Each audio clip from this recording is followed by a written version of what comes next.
Bung Karno pernah mengatakan bahwa perjuangan aku akan lebih mudah karena melawan penjajah, tapi perjuangan kalian akan lebih sulit karena melawan bangsa sendiri.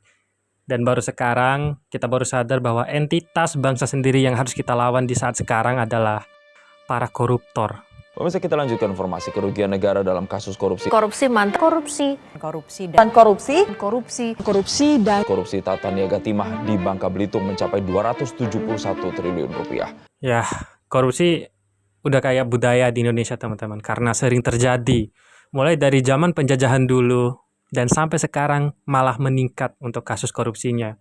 Bahkan ada yang bilang bahwa korupsi merupakan salah satu warisan budaya dari kolonial Belanda. Buat teman-teman yang belum tahu, dulu ada VOC dari Belanda, suatu badan dari Belanda. Itu lagi masa kejaya-jayaannya, tapi tiba-tiba hancur. Salah satu penyebabnya adalah korupsi, teman-teman. Bayangkan VOC saja bisa hancur, lagi berkuasa bisa hancur gara-gara korupsi. Jangan sampai Indonesia hancur gara-gara korupsi juga. Sebelum kita membahas lebih lanjut, mari kita lihat fenomena korupsi di Indonesia, teman-teman. Menurut laporan dari Indonesian Corruption Watch atau ICW, sepanjang tahun 2023, Indonesia mencatat 791 kasus korupsi dengan jumlah tersangka mencapai 1.695 orang. Total kerugian negara akibat korupsi sepanjang tahun 2023 ini mencapai 28,4 triliun. Buset, banyak bener. Sektor dengan jumlah kasus korupsi terbanyak adalah sektor desa dengan 187 kasus yang menyebabkan kerugian negara sebesar 162,2 miliar. Korupsi desa sudah mencapai 162,2 miliar. Itu baru lingkup desa saja, teman-teman. Yang mencerminkan adanya penyalahgunaan dari dana desa yang seharusnya untuk membangun fasilitas desa, untuk membangun infrastruktur desa, tapi malah dikorupsi sama pejabat yang terkait. Ya, hal-hal tersebutlah yang menyebabkan pembangunan di Indonesia ini tidak maksimal, teman-teman. Ya, kita tahu sendiri bahwa pembangunan desa itu punya peluang, punya potensi membantu dalam pembangunan nasional. Yang seharusnya dana desa digunakan untuk membangun infrastruktur desa, untuk membangun fasilitas desa, malah dikorupsi dan digunakan untuk membangun perekonomian pribadi keluarga pejabat. Gokil. Lagi-lagi kan sebenarnya alokasi dana desa yang diberikan kepada desa itu sebenarnya untuk mensejahterakan masyarakat, tapi justru munculnya adalah elit-elit desa yang kemudian melakukan berbagai macam bentuk penyimpangan. Lagi yang saya katakan tadi, ini dana untuk masyarakat desa, bukan untuk elit desa. Perlu kita ketahui, teman-teman, bahwa korupsi itu merupakan sesuatu kejahatan yang sangat besar, teman-teman. Itu hampir setara dengan genosida dan kejahatan kemanusiaan lainnya. Karena korupsi juga menyangkut hak banyak orang. Oke, sebagai contoh, mari kita ambil salah satu kasus korupsi dana desa, teman-teman. Misalnya pemerintah mengalokasikan dana desa untuk pembangunan fasilitas desa. Misalkan pemerintah mengalokasikan dana sebanyak 100 juta untuk pembangunan jalan sepanjang 1 kilometer.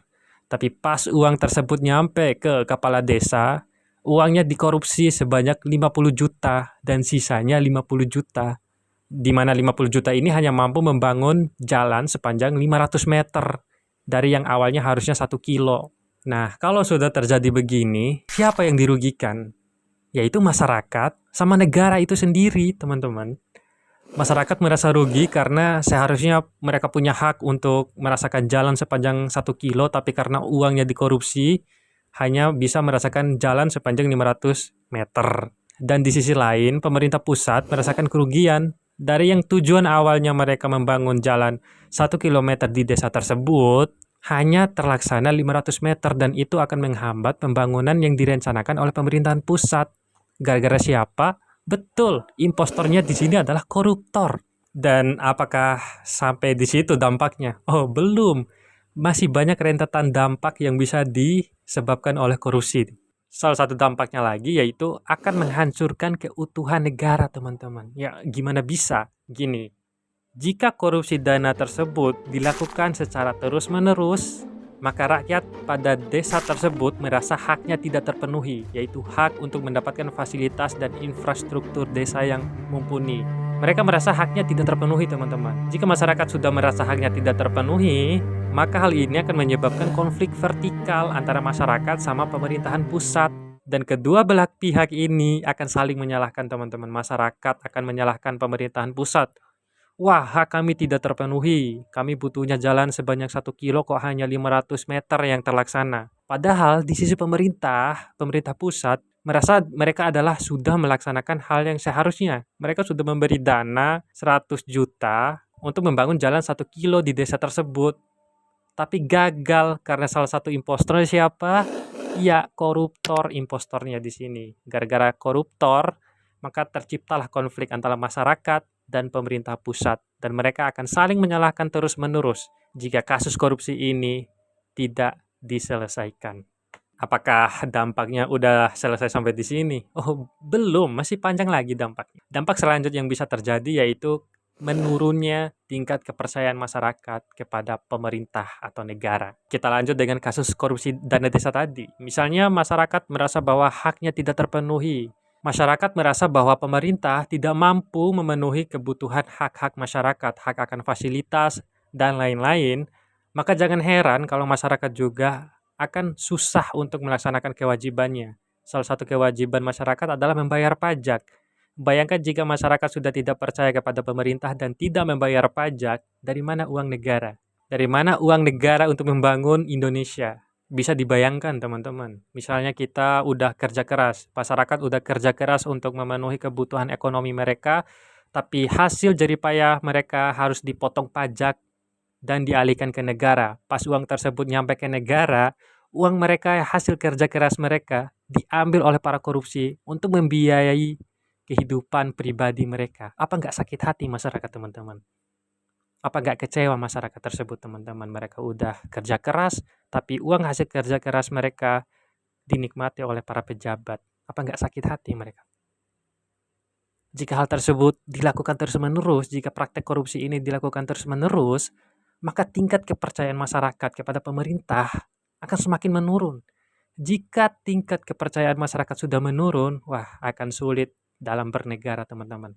Pemerintah akan selalu disalahkan, pemerintah akan selalu dituntut dan menciptakan ketegangan antara masyarakat dan pemerintah. Dan itu gara-gara siapa? Gara-gara koruptor. Ya emang bener, impostor negara ini adalah koruptor teman-teman. Terus kita harus ngapain teman-teman? Ya kita sebagai warga masyarakat harus melawan lah korupsi ini. Ya setidaknya korupsi yang terjadi di ruang lingkup yang berdekatan dengan kita. Salah satunya itu penggunaan dana desa tadi. Kita harus berusaha mengawal anggaran negara agar bisa digunakan dengan tepat dan sesuai peruntukannya. Ya walaupun kita udah bosan sih dengan kasus korupsi di Indonesia ini, tapi ya jangan sampai lalai gitu teman-teman. Walaupun kita bosan ya jangan sampai mengabaikan kasus korupsi di negara ini.